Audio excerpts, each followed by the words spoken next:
These are African rhythms, passed down to us through ancient spirits. Feel the spirit, a unifying force.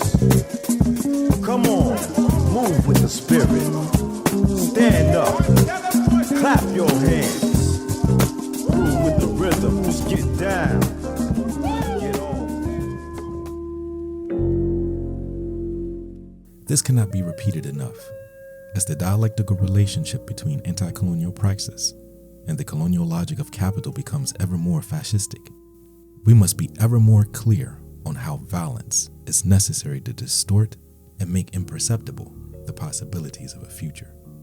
Simply put, the ever more overt application of violence as a means to maintain oppressive structures that guide the formation of consciousness, the more it arrests our ability to engage with the beyond struggle, beyond the now moment. The vast majority of us are caught within the cyclical patterns of manufactured realities of the capitalist imagination. Capital needs the literal lifeblood of those who are constituent parts of these manufactured realities, realities captured in incorrect notions of the inevitability of conflict, induced resource scarcity, the logic of private property, aggressive individualism, and the insolvability of the climate crisis. We are expected to spend majority of our time and energy surviving the daily crucible designed by capital.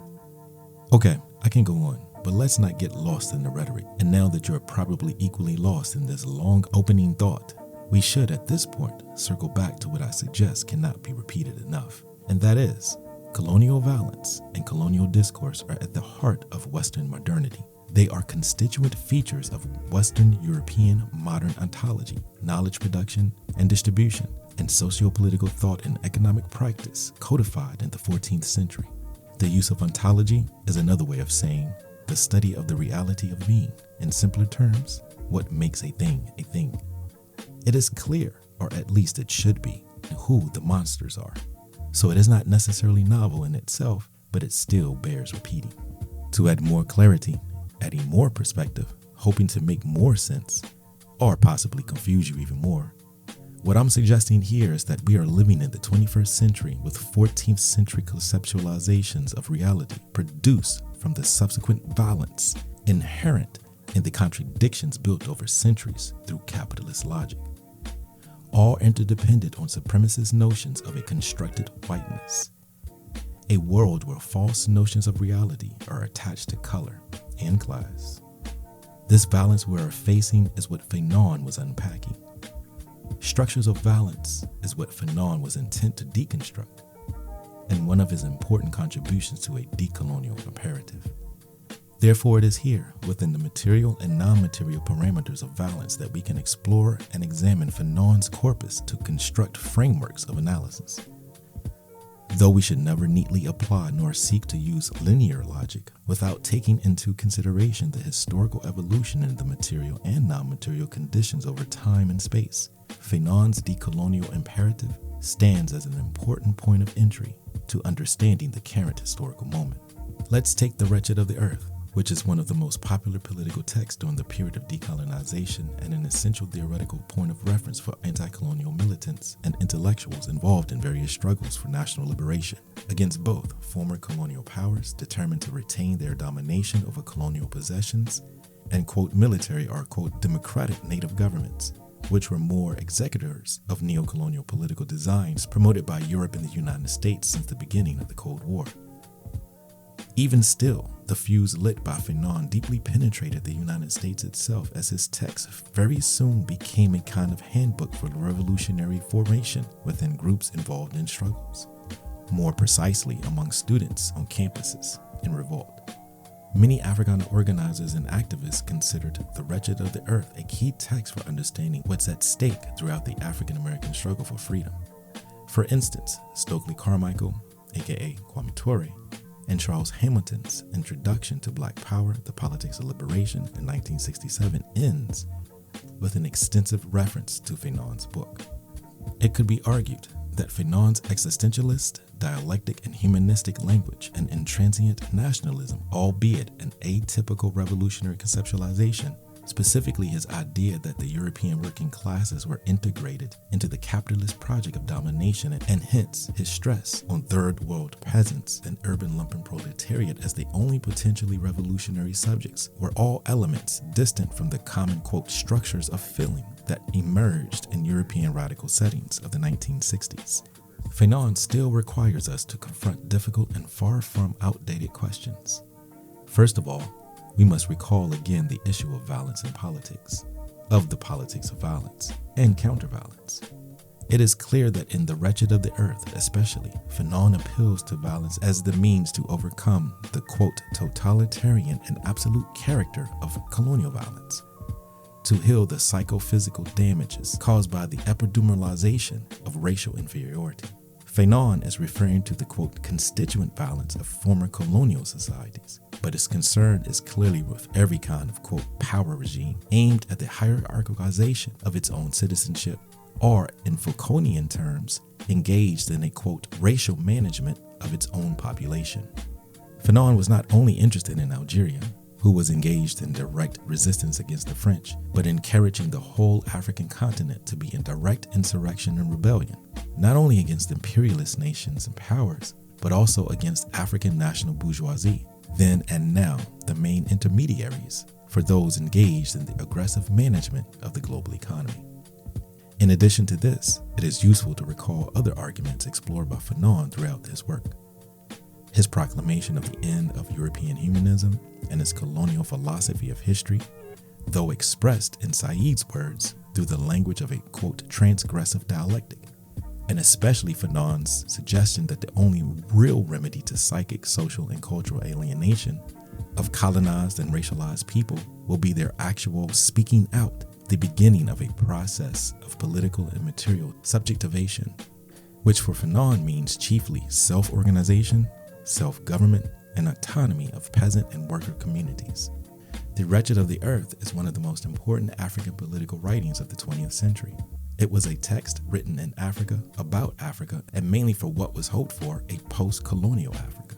Fanon was convinced that the Algerian War would liberate all its emancipatory power only in the context of a larger Pan-African revolution.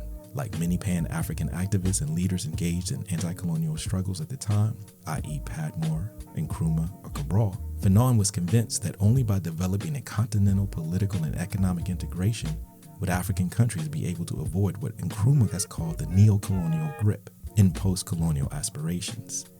We have yet to see these aspirations, although we do see the burning embers of liberation being stoked by the youth in Burkina Faso, Kenya, Sudan, Democratic Republic of the Congo, etc.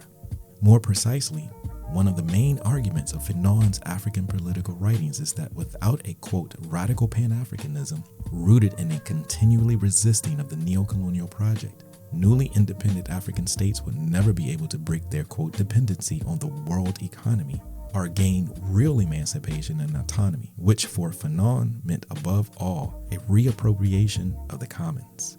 More specifically, Miguel Molino, in Notes from the Underground, Fanon, Africa, and the Poetics of the Real, highlights for Fanon, this appropriation means a shared administration by popular councils of goods and needs, communitarian control of the main resources, and social and economic planning according to the needs of local populations rather than the requirements of capitalist valorization in its private or state form or the world market.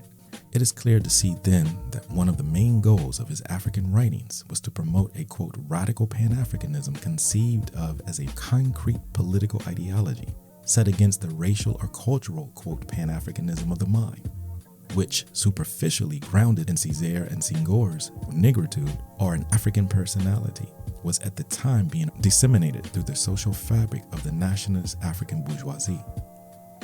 Amilcar Cabral, of course, conceptualized this intentionality as a, quote, return to the source, which Cabral presented as a political process rather than a cultural event. For Cabral, the process of returning to the source is more difficult for those, quote, native elites who had lived in isolation from the, quote, native masses and developed feelings of frustration as a result of their ambiguous roles. Thus, he viewed movements which propounded strictly cultural or traditional views to be manifestations of the frustrations resulting from being isolated from the African reality.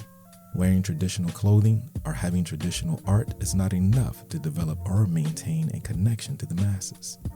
Among the many truths left by Cabral is the fact that the process of returning to the source is of no historical importance and would in fact be political opportunism unless it involves not only a resistance to the foreign culture, but also complete participation in the mass struggle against foreign political and economic domination. Nevertheless, Fanon agreed with Nkrumah's project to create the Federation of the, quote, United States of Africa and seek to further the development of an, quote, African Volunteer Legion, in particular the establishment of a, quote, African Continental Army whose main task would be to give support to the ongoing struggles for independence. With this, it can be argued that one of the main goals of the Wretched of the Earth and other political writings was to disseminate the idea that the real end to the Algerian War must obviously be national independence, but most importantly, African continental unity and freedom. Colonialism inherently gives colonized intellectuals an intellectual inferiority complex. In order to initiate the processes of revolutionary decolonization, the anti-colonial on the path to becoming post-colonial intellectuals must radically rupture their relationship with their neo-colonial miseducation and practice critical conceptual generation, putting forward dialectical theory and praxis particular to and in the best interest of their specific historical struggle against colonialism, capitalism, and racism, among other postmodern sociopolitical issues and ills. In a word, colonized intellectuals must decolonize their minds, as Ngugi wa Thiong'o puts it, and become revolutionary intellectual activists. Nigel Gibson offers more insight. The revolutionary intellectual who explicitly attempts to develop the often conflictual relationship between mental and manual labor, therefore is grounded in two interdependent, though different types of knowledge. First, the explication of subjugated knowledge and knowledge born of resistance in their myriad and not simply practical forms. And two, what Fanon meant by working out new concepts, namely the history of the idea of freedom.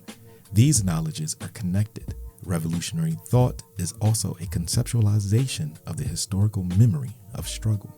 In challenging the underdeveloped and Manichaean ways of thinking produced by colonial rule, the Fanonian intellectual activists must also bear in mind what Amilcar Cabral contended, quote, a people who free themselves from foreign domination will not be free culturally unless, without underestimating the importance of positive contribution from the oppressor's culture and other cultures, they return to the upwards path of their own culture. It is from the point of view of Fanon's critical theoretical framework, Marxist thought can be effectively used toward anti-colonial ends and, more importantly, in the processes of revolutionary decolonization. All with the understanding that we should not forget that, quote, Marxist analysis should always be slightly stretched every time we have to do with the colonial problem.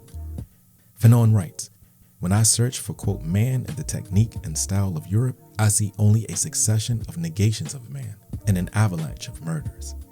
The human condition plans for mankind and the collaboration between men in those tasks which increase the sum total of humanity are new problems, which demand true inventions.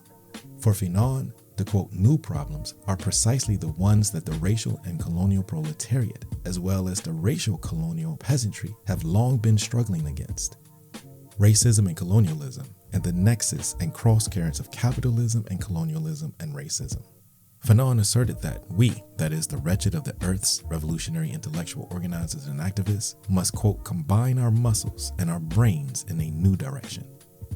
And the, quote, new direction that he had in mind was one that simultaneously built on and went well beyond Marxist analysis of the vicissitudes and vampiric nature of capitalism. In essence, we must simultaneously think beyond struggle while creating a practice beyond the now moment. Today, we explore Fanon's decolonial imperative, intentionally exploring the impact of Fanonian thought on struggles today. The conversation you will hear next is rooted in the ideas and thought of Frantz Fanon and his relationship to current individual and collective work of those engaged in struggle in Kenya to bring about a new society. Ultimately, we are interested in how Fanon is part of a tradition of African revolutionary thought and practice which informs us collectively. The questions that guided our conversation that helped us center our ideas were, 1. What strands of Fanon's thought are important to help us frame and understand the current global crisis brought on by capitalist logic? And 2. How does Fanon inform our task in this moment? Fanon wrote, each generation must, out of relative obscurity, discover its mission, fulfill it, or betray it. Are we on the edge of betraying our mission? What can we do to fulfill it? What ideas, concepts that Fanon offers are useful to us in this current moment? How do we see beyond struggle? What is the vision of a new society? Joining us was Nicholas Mwangi, a writer, organizer, and member of the Mkombozi Library in Kenya. He contributes regularly to People's Dispatch. Nicholas has co-edited Breaking the Silence on NGOs in Africa, and Kenyan organic intellectuals reflect on the legacy of Pio Gama Pinto. He is currently working on a forthcoming book titled The Crises of Capitalism in Africa with the Organic Intellectuals Network in Kenya. Waringa Wahome is an organizer, political theorist, lawyer, and also coordinator of the Legal Empowerment Hub at Mathare Social Justice Center, as well as member of the Kenyan Organic Intellectuals Network. Please forgive the quality of audio in certain parts of our conversation. The ideas and voices are essential and vital, so we chose to share with you in its current form. One of our comrades was outside of Nairobi at the time of recording. Our show was produced today in solidarity with the Native, Indigenous, African, and Afro-descendant communities at Standing Rock, Venezuela, Corporation Jackson in Jackson, Mississippi, Brazil, the Avalon Village in Detroit, Colombia, Kenya, Palestine, South Africa, Ghana, Haiti, and other places who are fighting for the protection of our land for the benefit of all people. Listen intently, think critically, act accordingly.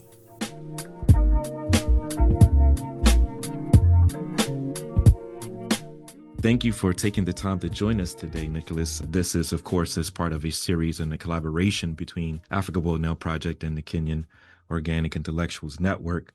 Thank you for taking the time to join us. How are you doing? I'm doing well. Thank you, James, for hosting us. Glad to participate on a very important year, on a very important program. Thank you. Yeah. This year is, of course, it's the 100th year of a number of revolutionaries who have made a deep impact on the intellectual and the practice of folk who are engaged in grassroots work, international work, Pan-Africanism, anti-colonialism, anti-capitalism. They've been very important, and that is Fanon, of course, Malcolm, and also Lumumba, and also Medgar Evers, one of the radical revolutionaries who was gunned down here in the United States, gunned down in his driveway, Medgar Evers, that is. Could you talk a little bit about, give a little introduction to our audience? Those of you, some people may recognize your name or recognize some of your writings because you have been writing, you have, write for different outlets that are here in the United States on a number of these particular topics.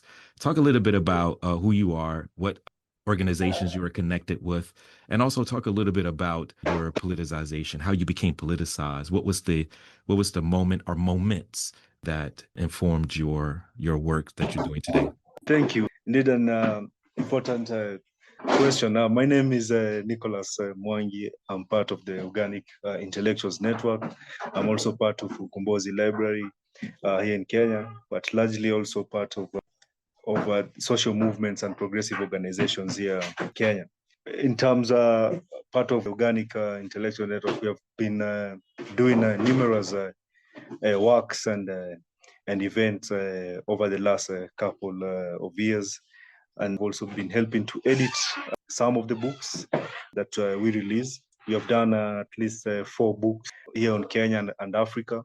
The last one was Breaking, which should be coming out this year. So last book, The Breaking of the Silence of NGOs in Africa. It is a build-up on an earlier work that written by Professor Isa Shivji on the silence on NGO discourse. Our current work that we are working on, a book that we are working on, is on a broader thematic on the crisis of capitalism in Africa. That should come out perhaps this year. Yes, that is part of the work that we're currently on, and that's me. Part of how I came to join the struggle for change. I was inspired by books. I was inspired by books a few years back. I came across 3 books. One was How Europe Underdeveloped Africa by Walter Rodney, and the other one was Decolonizing the Mind by Ngugi wa Thiong'o, who just passed away the other day.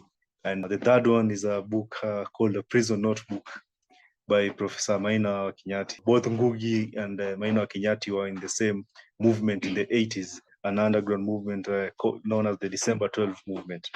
And they wrote these literatures that I came across years back that helped to shape me up, recruit me on this side of the struggle.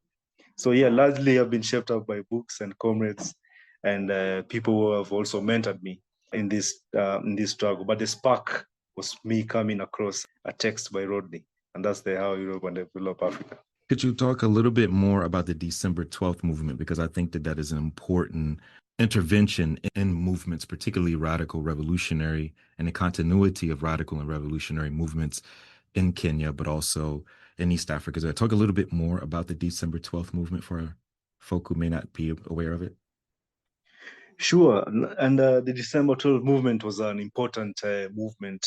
It's what the current struggles in Kenya have built on ideologically, because it's a movement that emerged in the late 70s in Kenya. First, it was a group of intellectuals within universities and other people in Kenya who were disillusioned with how independence had turned out to be. The fight for struggle for the freedom of Kenya through the revolutionary movement, Mau Mau, were fighting for key things: land, food, and freedom.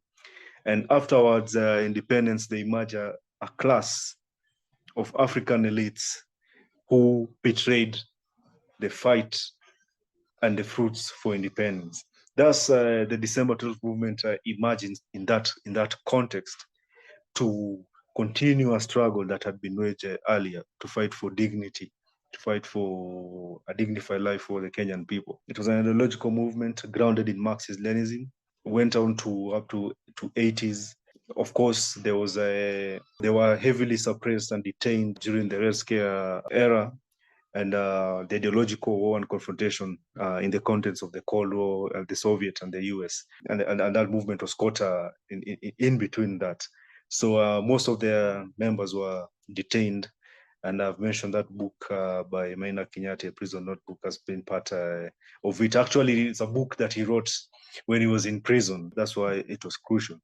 But yeah, it was the movement, the ground that most progressive organizations and movements contemporary have built on. And so it went on even being part of what we got what we call here the second liberation, that gave way to pro-democracy and multipartyism. If you're aware of Kenyan history, you'll be familiar with those words. But largely it is work that they had done to raise political consciousness, to provide and fight for an alternative worldview to that of capitalism, to that of imperialism, to that that had emerged post-independence. So it's a movement that was confronting post-colonial realities of promises that were never kept, and they continued that struggle. Yeah. No, thank you for that. And that's important in the context of, I think it's always important in the context of understanding continuities of intellectual and practical work, right? This becomes important for a historical consciousness that is important when we're engaged in movement work or when we're engaged in organizing our communities. And this is because in order to kind of fight for a particular future, we have to understand not only what we're fighting against, but also what we're fighting for, so we don't repeat same mistakes, right? So the idea is to study, deep engagement in the context of texts, but also how do those texts in a particular moment not necessarily fit directly to the current moment, but what are the continuities or what are some ways within which people can understand to address, this long struggle. Which brings us to Fanon, right? Frantz Fanon, again, revolutionary, someone who's been writing a lot, engaged in a lot of important work. You mentioned Decolonizing the Mind, and again, Ngugi wa Thiong'o just passing, as you mentioned. You went to Martin Rodney. Of course, Fanon is in this particular conversation, I would say, as they're writing and thinking and engaged on work on the ground. So with that being said, how does Frantz Fanon fit into the framework that you and your comrades are developing, what is it that we should be, or that you all are using as a framework, as a tool to understand the neocolonial conditions, but also at the same time fight for a new society, a new world? Sure, and indeed, it was Ngugi wa Thiong'o again who said in a text that he wrote in 1986. It's called "Writing Against Neocolonialism," and he puts Fanon there, and he says that it was impossible to understand the writings of the 20th century concerning the liberation without reading Frantz Fanon, and in particular his text, "The Wretched of the Earth." And so Fanon remains one of the most radical and greatest theories of decolonization and African liberation, for sure. And the books that I mentioned, you'll see the footnotes on Fanon. His works have been important because they have enabled us to dream of a new world, not only theoretically, but to combine the praxis, the theory, and the practice to this revolutionary change. But also his work, the catalog that Fanon produced, "The Wretched of the Earth," the dying colonialism, provide us with crucial frameworks for understanding the revolutionary processes necessary for us to dismantle this colonial and neocolonial structure. But we also try to use Fanon in a correct manner, in a correct fashion, and not selectively pick part of it and part of his work and dismiss some of his work, because the other school of thoughts that also form part of the decoloniality processes that sometimes can use Fanon selectively when the conditions favor it. For us, is a revolutionary all through and through that demanded that whenever there is oppression, people must rise, that they must counter it, that state violence should not be excused. And so we not only read his psychoanalytic works or insight like The Black Skin, White Mask, but we also reiterate that his call for armed struggle, mass political education, and the demand for a new world, for a new society that continues that is needed for today. So contextualizing him within Pan-Africanism, within our lived realities. And it's important now, especially because we now have a resurgence of Pan-Africanism globally, but also there's contemporary geopolitical shifts and change that are happening in the world. So it's very timely to discuss Fanon at this point because of the developments that are happening. I'm sure you have heard of what is going on in the Sahel, fight for sovereignty, the Burkina Faso, Niger, and Mali.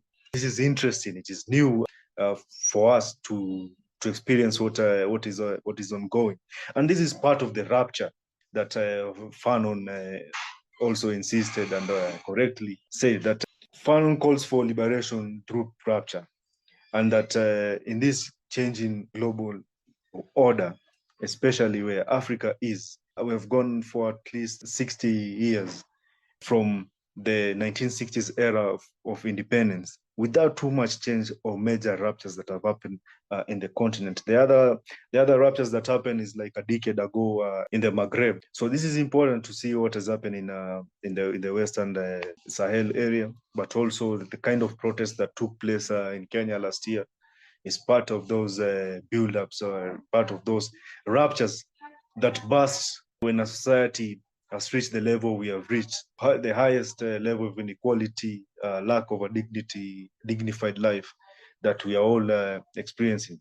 In that sense, Fanon informs our struggle, and that we learn it must be ideologically grounded, of course, combined with the theory and practice, the theory being the intellectual mantle and work that leads the battle of ideas, as we contest that because we all understand that knowledge production and information is not a neutral ground, and it's important to continue wage a battle of ideas on that front intellectually, but also translate that into practice, which is the praxis, and advance for us what we believe that is urgent and necessary now is African sovereignty in the 21st century. That is very key. It's very contemporary. It's what is happening. The demand that mines be nationalized, that land be given, land that were fought for, and so it is very key, and in that sense, that Fanon has kept informing our works and organizing as movements here in Kenya at this point in time. So I wanted to make a link because, this notion of decolonization and then decolonizing the mind and sovereignty are linked directly in the works of not only in Fanon, but in Gugiwati Diango, the Land and Freedom Army. Land becomes an essential component. How do we understand that particular framework, right? The role of freeing the land, the role of land in freedom movements. At the same time, the processes of decolonization, particularly those who have a certain relationship to land, meaning that they would want to use land for a get rich scheme. Like how do we understand what the Land and Freedom Army were demanding in the context of decolonizing the mind, that processes of still ongoing decolonization, and also the relationship to sovereignty. I know these are big questions. If we had them figured out, I think I think it'd be different. But I just want us to think about that in this particular section of the conversation. How do we understand that? Looking at the demands of the Land and Freedom Army, looking at what Ngugi wa Thiong'o was arguing at the same time, Fanon, decolonizing the mind, consciousness development, political education, and sovereignty. Can we just dive in at any point and kind of have what you're thinking about that? It's important and to understand the question of land was at the center of the struggle that was waged by the Kenya Land and Freedom Army here in Kenya, and largely everywhere in Africa. You'll notice that recently when South African President Ramaphosa visited the United States, there was that kind of confrontation and surprise from President Trump. It was the issue of land. And that has been it's contested issue. And that's very similar. If you look at Kenya and South Africa, both countries were envisioned as settler colony. So we can relate, and most African countries can resonate with what is happening in South Africa, meaning that the structure, the neocolonial structure and economic model still persisted and was never changed. How then part of decolonization, and this question is key. When we want to get the land, we must tie it with decolonizing the system entirely and not selective. And because land is the means and mode of production for the survival of many people here in the continent and in the global south, largely land is very key. It is at the heart of survival, and that land question must be resolved. So it's very political. So and the decolonization process must also be very political.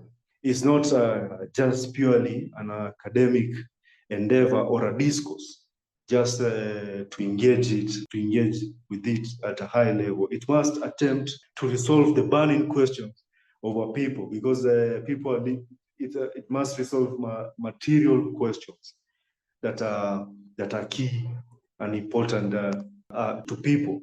But sometimes you find the question of land, because it's sensitive, it can be relegated deliberately by also decolonization scholars and activists, because it's always a very burning questions. Because how do you resolve the land question? For instance, in a capitalist system that we are in, does decolonization favor a process where land is nationalized and people are given? That is what was being contested, debated with Trump and Ramaphosa, because South Africa passed a bill, the expropriation of land without compensation. It can be done, yet though they have not done it. How does decolonization see that as a process? In my opinion, it's very hot and cold when it comes to the question of land, which is very key. How the process of acquiring and reacquiring land that initially belonged to African people sometimes it's a scary question. But as we are in political movement, we are organized. People are in movements, are in organizations, trying to build and recover their dignity. And part of that dignity is getting that land to farm, to build, and everything. Of course, like you mentioned, you'll have people who want to benefit from the land. Yeah, yes, we are living in a capitalist system where private accumulation and private ownership is allowed, and it's there. But we must also say that that is a very small number of people who hold or own land or private property in Africa, or in majority part of the world, especially when it comes to land. You have a large number of squatters. You have a large number of people who do not own land in Kenya and in other parts of Africa. So it's very important to reconnect that land is indeed very crucial to our freedom. Without it, it is incomplete, and that's why from the December 12th movement that I mentioned, it's been a build-up. It's a continuous struggle of the same issues, of course, with other nuances of things that have emerged with time, that are here and were not there during the 70s and 80s. But the land question still remain a big question, a big demand for all generations. So it's very key. It's the end product of a genuine decolonizing process. I wanted to talk a little bit about, because hopefully if folk are kind of listening intentionally to our conversation, what I'm really kind of hinting at, particularly when we're talking about the question of the land, this relationship between decolonization, neocolonialism and anti-colonialism, is what Fanon talks about this idea, and sovereignty, I should say. Fanon writes about pitfalls of nationalism, right? You know, national consciousness, I should say. This is a chapter 3, the pitfalls of national consciousness, where he's kind of being very, very clear about the role of revolutionaries and how to construct a new society after engaging through armed struggle, particularly engaging through struggle, I should say, the colonizer. I'm very interested in your thoughts on this, because I'm thinking deeply about another dictum that Fanon talks about, or that he writes about in another chapter, where he talks about betraying the mission, right? He talks about discovering each generation must, out of relative obscurity, discover its mission, fulfill it, or betray it. And it's interesting that you talk about how there's a tendency to apply Fanon in pragmatic terms, almost like just for the means, not just for the collective mean, but for individual means, like you applied, Fanon is not applied fully or correctly. And I'm interested in this notion, this particularly, because I've been thinking deeply about this, Fanon mentioning this idea. And then I'm also was like, what if we think about the question of, are we on the verge of actually betraying a mission, and or do we understand the mission, right? And this is related directly to the relationship between decolonization, neocolonialism, and anti-colonialism. Decolonization is a process, of course. There's phases of that. And then anti-colonialism can be roughly defined as a continued process of resistance to make sure that there isn't a recolonization. How do we fit? And I know I'm being heretical here. I know I'm thinking, about this neocolonialism and neocolonialism that Nkrumah writes about, this notion of a new colonialism that is being talked about.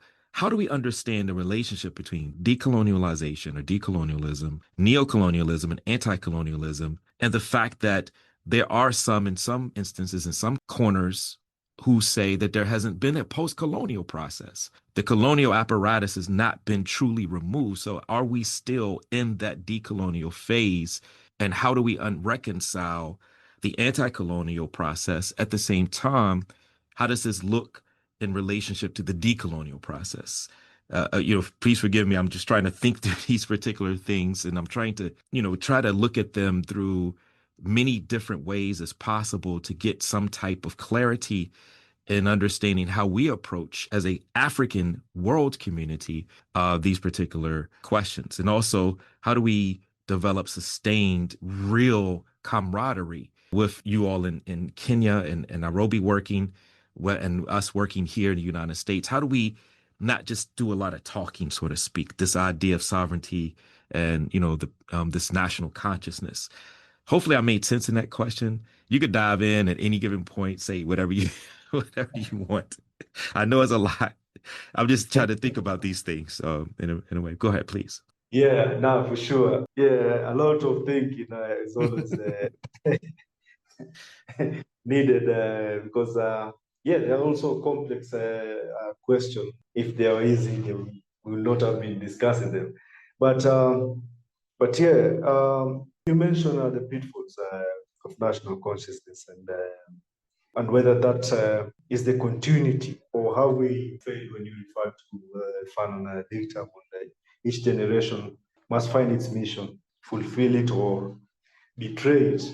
We have to agree on certain things that I think are obvious, even if they're going to be debated. We can agree that the post-colonial state has largely, the base has largely remained the same, but it has mutated also in terms of, you can speak of the aggressive neoliberal nature that has emerged, in post 70s everywhere, and in Africa it has been worse. In Africa or in the global South has a different relationship when it comes to that neoliberal nature or the imperialist relationship compared with the global North, and because of another factor like the IMF and World Bank, which has been catastrophic for countries in the global South. So systematically, things have mutated, but the base of that informs that oppression, that inequality of why we struggle has largely remained the same, in my opinion. And Fanon critique on that chapter on the national consciousness, saying that there's a new class of ruling class and that has emerged on an independent nations like Kenya, which lacks that productive base. They are compradas, he calls them that, dependent on the former colonizers for capital, culture, and market access. And that critique was at that time. Has that changed? Not at all. So that entire process of colonial continuous struggle is there because finance capital is now the most aggressive model of system, and countries in the global South have remained that base where you can say where the wealth, that surplus value is extracted to sustain the North, even though, but to sustain a very few people in the global North, as it's not a representation of the working class in Europe or the ordinary person in Europe whom live reality could be almost same with any ordinary person living in any part of the world. So I see a mutation. We can speak of mutation in terms of what has happened in the post-colonial state. But how do we confront it? That's why I was talking of Sahel. Is it a new way of seeing things? Should we not be caught with textbook definition of what democracy looks like in every country? Because for why we also organize in terms of fighting for a better world is also to get political power, and we understand how that political power is misused by few individuals to mortgage the future and the dignity of the many. And what is happening in Sahel is very interesting, not without contradictions and mistakes, that are happening. Of course, these are popular coups that have taken place. I think it's important that in terms of that question, of Fanon question on change and the rapture, that we look at what really is it happening, what that process is. It's key to informing us, and we can't foresee the totality of it as of now, where it will end, how the transition process is. But for me, earlier you asked the question of land is very key. I've seen some of the mines being nationalized, saying we are having a bad deal. This is purely extraction of wealth from Africa, from a few companies that are not paying taxes, that are not reciprocating the way it is required. So we are putting an end to such a deal. That to me is, in a sense, is a very revolutionary move. It is a very revolutionary move that needs to be looked at very carefully. Try and inform part of our struggles. We are here, you're there. How do we connect? Because we're fighting for change in the material sense.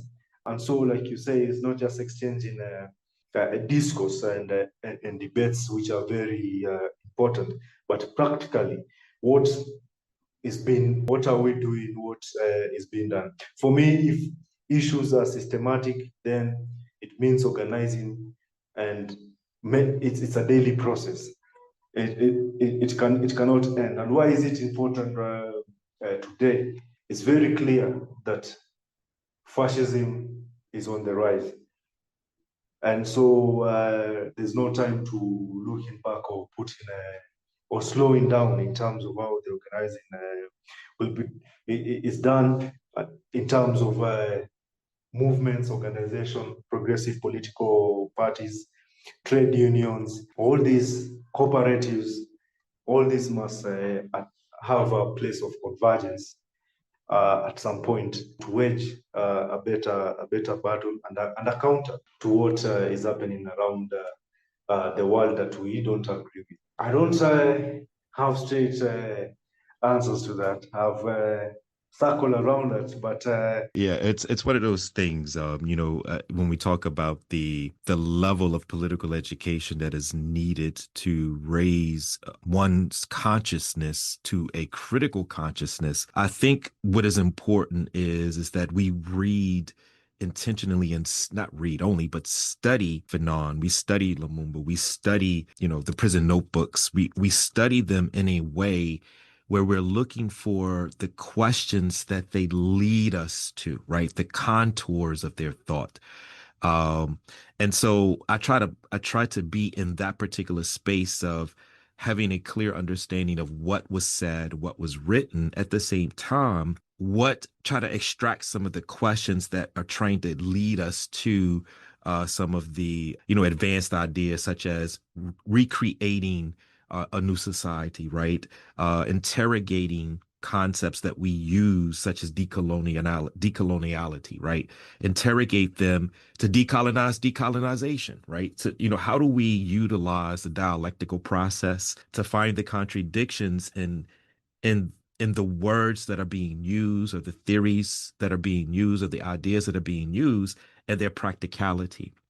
Right. So I think that is, and then of course, we're living in a particular period where there is a rise in what is considered to be technological feudalism, or techno feudalism, where you have a large majority of big companies who are extracting the intellectual labor, who are extracting, the way people are attempting to recreate their conditions and utilizing that against them, right? You have folk we always celebrate people who create, new soaps to heal or to address skin cancers, right?